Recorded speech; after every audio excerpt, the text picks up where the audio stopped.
को देखा जाता है जो भारत में कार्य किए हैं। तो इसमें पहला जो पुर्तगाली गवर्नर जनरल है, यानी कि प्रथम पूछा है कि प्रथम पुर्तगाली गवर्नर कौन था, तो प्रथम पुर्तगाली गवर्नर जो बना है उसका नाम है फ्रांसिस्को। नाम से लग रहा है कि फ्रांस का है, लेकिन ये फ्रांस का नहीं है। Francisco de Almeida, Francisco de Almeida जो था ये पहला पुर्तगाली गवर्नर है भारत में, और इसने कार्य किया है 1505 ईस्वी से लेकर के 1509 ईस्वी तक, यानी इन समय में ये भारत का पहला पुर्तगाली गवर्नर जनरल था। अच्छा, फ्रांसिस्को द अल्मीडा के विषय में अगर प्रश्न पूछा जाए तो यहाँ से दो प्रश्न मुख्य रूप से तो एक ही प्रश्न बार बार आए हैं। एक प्रश्न और बन जाता है कि पहला पुर्तगाली गवर्नर कौन था भारत में, तो पहला पुर्तगाली गवर्नर है फ्रांसिस्को द अल्मीडा। एक प्रश्न और पूछा जाता है कि blue water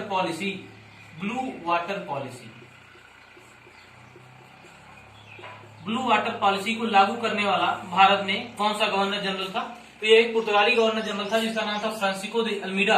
blue water policy का तात्पर्य क्या है? ब्लू आप जानते हैं, ब्लू मतलब होता है नीला, वाटर मतलब है जल, यानी नीला जल, पॉलिसी यानी कि योजना, नीति। तो नीले जल की नीति क्या थी इनकी? नीला जल समुद्र का जल, यानी कि समुद्र का जल कैसा है? नीला है। तो समुद्र के जल पर यानी नीले जल पर ये अधिपत्य बना करके रखेंगे, इस ऐसी इन्होंने योजना बनाई। फ्रांसिस्को द अल्मीडा या पुर्तगाली सोचते थे कि जमीन पर तो भारतीयों से जीत पाना काफी मुश्किल कार्य है, इसलिए हम क्या करते हैं, अपने जलपोतों के माध्यम से हम नीले जल पर यानी कि ब्लू वाटर पर अपना अधिपत्य स्थापित रखेंगे। अच्छा, ये करते क्या थे? तो अगर भारत को देखें, भारत की जो तटरेखा है वो काफी लंबी चौड़ी तटरेखा है। भारत के पास अगर मुख्य भूमि में देखा जाए तो कुल 6100 किलोमीटर तटरेखा मिलती है, और अगर द्वीपों को यानी लक्षद्वीप को और अंडमान निकोबार को भी देखा जाए तो भारत की कुल तटीय सीमा है 7516.6 किलोमीटर, यानी एक लंबी चौड़ी भारत में सीमा मिलेगी आपको। यहाँ द्वीपों की कुल 1416.6 है और यहाँ पर कुल 6100 है। तो इन वाले क्षेत्रों में जब पुर्तगालियों ने यहाँ पर कब्जा कर लिया तो पुर्तगाली सोचते थे कि यहाँ से जो भी व्यापार होगा, इन जगहों पर जो भी व्यापार होगा, हम वहां पर अधिपत्य रखेंगे। पुर्तगालियों की हैसियत देखिए, पुर्तगालियों ने एक व्यवस्था शुरू की, पुर्तगालियों ने एक विशेष व्यवस्था शुरू की है जिसको नाम दिया जाता था परमिट व्यवस्था। परमिट व्यवस्था, इसको एक नाम और देते थे, इसको कहते थे कार्टेज व्यवस्था। कार्टेज प्रणाली। कार्टेज और परमिट प्रणाली का तात्पर्य क्या है? ये क्या है कार्टेज प्रणाली? इसका तात्पर्य क्या है? इसका तात्पर्य यह होता था कि कोई भी भारत का शासक या कोई अन्य व्यक्ति जो विदेशों से किस सामानों का आयात करता था अथवा निर्यात करता था, तो इसको अपने बंदरगाहों से निकालने के लिए अथवा बंदरगाहों पर प्राप्त करने के लिए जो पुर्तगाली गवर्नर होते थे उनसे एक परमिट लेना पड़ता था। उस परमिट को दिखा करके ही ये चीजों को बाहर निकाल सकते थे या अंदर ला सकते थे। अगर इनके पास यानी भारतीय लोगों के पास, भारतीय व्यापारियों के पास अगर परमिट ना होता तो पुर्तगाली क्या करते थे, उनके सामानों को लूट लेते थे और उनके जहाजों को तोड़ देते थे। तो इस प्रकार से एक विशेष व्यवस्था शुरू हुई, परमिट व्यवस्था। अब देखिए पुर्तगालियों की हैसियत, परमिट व्यवस्था के अंतर्गत ये शुल्क लेते थे, पैसा लेते थे, और भारत का जिसको हम महान शासक कहते हैं अकबर तक ने पुर्तगालियों से परमिट व्यवस्था को मान्य किया, यानी पुर्तगालियों से परमिट लिया। अकबर अपने सामानों को निकलवाने के लिए पुर्तगालियों से परमिट लेता था। आप इससे पता लगा सकते हैं कि पुर्तगाली समुद्र में कितने शक्तिशाली थे। तो पुर्तगालियों में पहला गवर्नर आप ध्यान में रखेंगे फ्रांसिस्को द अल्मीडा। यहाँ से प्रश्न मैंने आपको बताया, पहला कौन था? Francisco de Almeida. Blue water policy किसकी थी? फ्रांसिस्को द अल्मीडा की। दूसरा जो प्रमुख गवर्नर जनरल है, दूसरा पुर्तगाली गवर्नर जनरल देखते हैं। दूसरा पुर्तगाली गवर्नर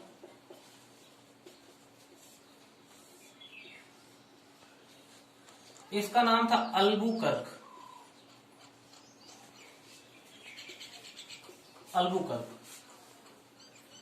दूसरा पुर्तगाली गवर्नर है। अल्बुकर्क को विशेष तौर पे ध्यान रखिएगा, कई नीतियों के लिए जाना जाता है। पहले यह देखेंगे कि भारत में इसने पुर्तगाली गवर्नर के रूप में कब से कब तक कार्य किया है। तो इसने 1509 से 1515 तक भारत में पुर्तगाली गवर्नर के रूप में कार्य किया। इसका जो सबसे प्रमुख कार्य था, इसके प्रमुख कार्य को तो सन 1510 में अल्बुकर्क ने गोवा को बीजापुर के शासक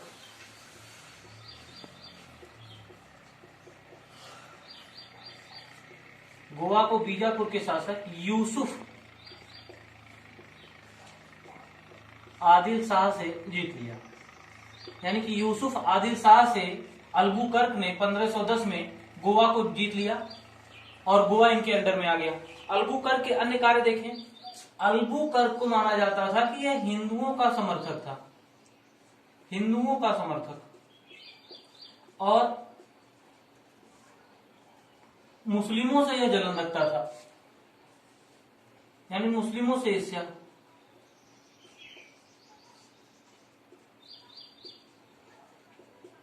लेकिन द्वेष भावना इसका हिंदुओं के प्रति भी थी। इसने एक विशेष प्रकार की नीति लगाई थी कि जो पुर्तगाली हैं, और ध्यान रखिएगा कैसे पुर्तगाली, जो निम्न वर्णीय पुर्तगाली हैं। पुर्तगालियों में भी कुछ निचले वर्ण होते थे, जैसे हिंदू बिरादरियों में है, वैसे पुर्तगालियों में भी कुछ नीचे वाले वर्ण माने जाते थे। तो निम्न वर्ण के जो पुर्तगाली होते थे, इनको इसने छूट दे रखी थी कि यह भारत में भारतीय महिलाओं के साथ विवाह कर सकते हैं। तो भारतीय महिलाओं के साथ विवाह करने की छूट दी थी इसने पुर्तगालियों को। लेकिन ध्यान में रखिएगा कौन से पुर्तगालियों को, जो निम्न वर्णीय पुर्तगाली हैं, उनको भारतीय महिला से विवाह करने की छूट। यानी एक इस प्रकार से भारत में समर्थन स्थापित करना चाहता था। तो अल्बुकर्क की यह कार्य ध्यान में रखिएगा, गोवा को जीतना और भारतीय महिलाओं के साथ विवाह करने की जो नीति थी, ये अल्बुकर्क की नीति थी। अच्छा, अल्बुकर्क से ये एक बात और ध्यान में रखिएगा, भारत में जो पुर्तगालियों का पहला कारखाना स्थापित हुआ था, जो कोचीन में स्थापित हुआ था, इसको स्थापित करवाने वाला व्यक्ति कौन था? तो यह भी अल्बुकर्क ही था। लेकिन उस समय गवर्नर जनरल नहीं था, एक छोटे अधिकारी के रूप में कार्य करता था और उसने कोचीन में कारखाना स्थापित करवाया था। तो यह अल्बुकर्क है मुख्य रूप से। अब एक और आप ध्यान में रखिएगा, एक और पुर्तगाली गवर्नर है जिसका नाम था नीनो डी कुनहा। नीनो डी कुनहा से आप क्या ध्यान में रखेंगे? नीनो डी कुनहा के समय में 1530 में पुर्तगालियों ने गोवा को राजधानी बनाया।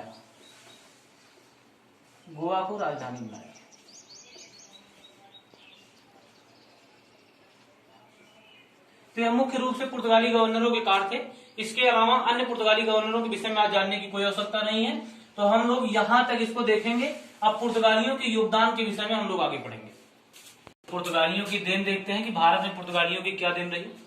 जैसे हम देखते हैं कि प्रिंटिंग प्रेस की शुरुआत भारत में किसने की? तो प्रिंटिंग प्रेस की शुरुआत भारत में पुर्तगालियों के द्वारा की गई।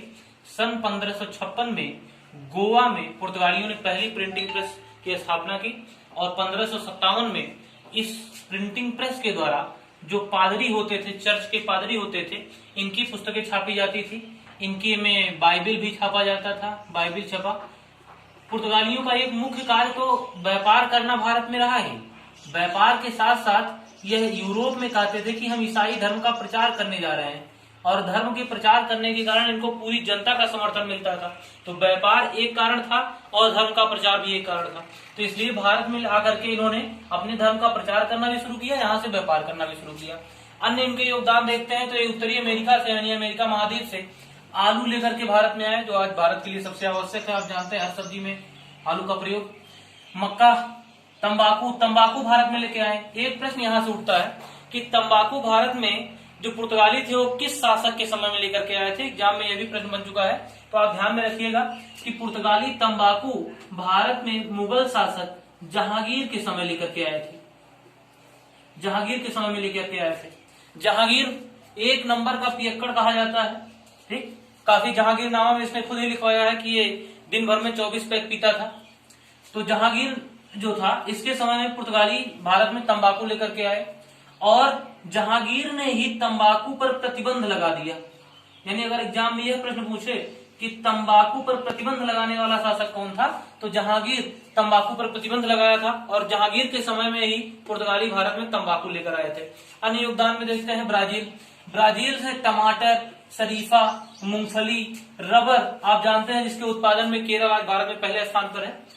रबर, ये सब भारत में लेकर के आए। एक बात यहां से और ध्यान में रखिएगा कि ब्राजील को मूंगफली का घर कहा जाता है। ब्राजील को मूंगफली का घर कहते हैं। एग्जाम में प्रश्न बन चुका है तो ध्यान में रखिएगा, मूंगफली का घर। ये भारत में लेकर के आए।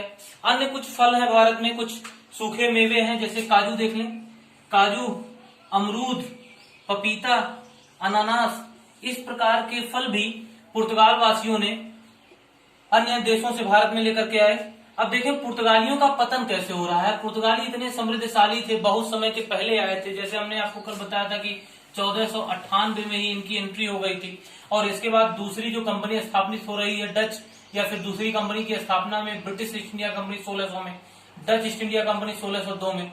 डच पहले भारत में प्रवेश कर रहे हैं, 1605 में कारखाना बना रहे हैं डच वाले। ये 1608 में प्रवेश कर रहे हैं, 1611 में कारखाना बना रहे हैं। तो एक लंबा चौड़ा लगभग 100 साल से ज्यादा का समय इनको मिल रहा है, या लगभग 100 साल का समय मिल रहा है। तो इन्होंने भारत में खूब प्रसार किया है, खूब समृद्धि स्थापित की है, लेकिन उसके बाद भी ये कहीं ना कहीं पीछे रह गए। देखते हैं कि इनका पतन कैसे हुआ। अभी हाल ही में यूपी ट्रिपल एससी से एक एग्जाम हुआ जूनियर असिस्टेंट का एक एग्जाम हुआ। उसमें पूछा गया स्वाली का संग्राम कब हुआ था। तो स्वाली का संग्राम ध्यान में रखिएगा, 1612 का संग्राम है, और यह अंग्रेजों के बीच में और पुर्तगालियों के बीच में हुआ था। आपको ध्यान होगा कि अंग्रेज भारत में कब एंट्री कर रहे हैं। अंग्रेज भारत में आ रहे हैं 1608 में। 1600 में इनकी कंपनी स्थापित हो रही है, 31 दिसंबर को एलिजाबेथ के समय में। 1608 में भारत में प्रवेश कर रहे हैं, और 1611 में इन्होंने अस्थायी कारखाना बनाया। एक कोशिश कर रहे हैं कि जो मुगल बादशाह हैं जहांगीर, वो इनको अनुमति दे दें कारखाने स्थापित करने के लिए, लेकिन शुरुआत में इनको अनुमति नहीं मिली। और 1611 में इन्होंने एक अस्थायी कारखाना मछलीपट्टनम में बनाया, और सन 1613 में इन्होंने सूरत में पहला अस्थायी कारखाना बनाया। और आप यहाँ देख रहे हैं 1612 में ही इन्होंने स्वाली के संग्राम में, जो सूरत में स्थित है यानी गुजरात में स्थित है, अगर आप ध्यान दें तो यह गुजरात में स्थित है, तो यहाँ पर स्वाली में पुर्तगालियों को अंग्रेजों ने हरा दिया 1612 में। और इसके बाद इन्होंने सूरत में अपना अस्थायी कारखाना बनाया। तो इसको ध्यान में रखिएगा, एग्जाम में पूछा गया प्रश्न है, आपको ध्यान में रहे। पुर्तगालियों से संबंधित एक तथ्य और आप ध्यान में रखिएगा। पुर्तगालियों को अभी थोड़ी देर की पहली क्लास में हमने आपको बताया था कि पुर्तगालियों के पास भारत में कौन कौन से अड्डे थे। तो मुख्य अड्डे अगर आप एक बार फिर से अपने दिमाग में रिवाइंड करें कि कौन कौन से थे, तो आप देख लें, चीजों को और ध्यान में देखें। हमने आपको बताया था कि पुर्तगाली भारत में कौन कौन सा अड्डा बनाए हुए थे। आप ध्यान में रखिएगा, एग्जाम में डायरेक्ट यहाँ से प्रश्न आ सकता है। तो सबसे पहला वाला कौन सा था, देखिए कौन सा था, कोचीन था। कोचीन में इन्होंने बनाया 1503। ये डेट भी याद रखिएगा, बाकी सारे के डेट याद करने बिल्कुल जरूरी नहीं है। इनका दूसरा कारखाना जो है वो कन्नूर है, कन्नूर में स्थित है। अन्य कारखाने आप देखें तो इन्होंने मुंबई तक में विजय प्राप्त किया था, यानी मुंबई इनके अंडर में था। अभी थोड़ी देर पहले हमने आपको बताया कि गोवा पर अल्फांसो डी अल्बुकर्क ने शासन जीत लिया था इसको, और शासन स्थापित किया था। और इसको 1530 में पुर्तगालियों ने अपना प्रशासनिक राजधानी भी बना लिया था। तो गोवा भी इनके अंदर में था, दमन और दीव इनके अंडर में था। ठीक, ये ढेर सारे क्षेत्र, सूरत भी कुछ दिनों तक इनके अंडर में रहा, जो बाद में भी हमने थोड़ी देर पहले बताया कि अंग्रेजों ने जीत लिया। तो ये सारे क्षेत्र पुर्तगालियों के अंडर में आते थे। एक जो विशेष रूप से इंपॉर्टेंट है, जहां से एग्जाम में प्रश्न बन चुका है, हुगली गंगा नदी के तट वाला, इसको ध्यान में रखिएगा, लूटपाट का अड्डा बनाया था। तो ये ढेर सारे क्षेत्र पुर्तगालियों के अंदर में थे। यहाँ पर मुंबई, यानी कि पहले जिसको कहा जाता था बम्बई, तो बम्बई वाला जो क्षेत्र था ये पुर्तगालियों के अंदर में था। लेकिन यहाँ नोट में ध्यान दें, 1661 में पुर्तगाली राजकुमारी, इनका पूरा नाम था कैथरीन द ब्रिगेंजा, लेकिन कैथरीन का विवाह ब्रिटिश राजकुमार चार्ल्स द्वितीय के साथ हुआ, और बंबई का बंदरगाह चार्ल्स द्वितीय को दहेज में मिल गया। यानी विवाह पुर्तगाल की राजकुमारी का हो रहा है, ब्रिटिश राजकुमार के साथ हो रहा है, और दहेज में भारत का बंदरगाह जा रहा है, भारत का मुंबई बंदरगाह दिया जा रहा है। तो मुंबई बंदरगाह दहेज में इनको मिल गया, और चार्ल्स ने इस मुंबई बंदरगाह को सन 1668 में, 1661 में इनको मिला। सन 1668 में इन्होंने 10 पाउंड वार्षिक किराया लेकर के, ध्यान दीजिएगा, 10 पाउंड का वार्षिक किराया लेकर के, 10 पाउंड का वार्षिक किराया लेकर के इन्होंने इसको 1668 में ईस्ट इंडिया कंपनी को दे दिया। EIC यानी ईस्ट इंडिया कंपनी को इन्होंने दे दिया। इस प्रकार से मुंबई पुर्तगालियों के हाथ से निकल गया, और ईस्ट इंडिया कंपनी यानी अंग्रेजों को मिल गया। धीरे धीरे करके पुर्तगाली कंपनी का प्रभाव कम होता गया, और पुर्तगाली भारत से धीरे धीरे बाहर हो गए। आप जानते हैं कि गोवा में अंतिम समय तक इनका अधिकार रहा और गोवा बाद में आजाद हुआ। गोवा कब आजाद हुआ? गोवा आजाद हुआ 1961 में। 1961 के समय में गोवा को आजाद करवाया गया। तो यह पूरी आजादी रही।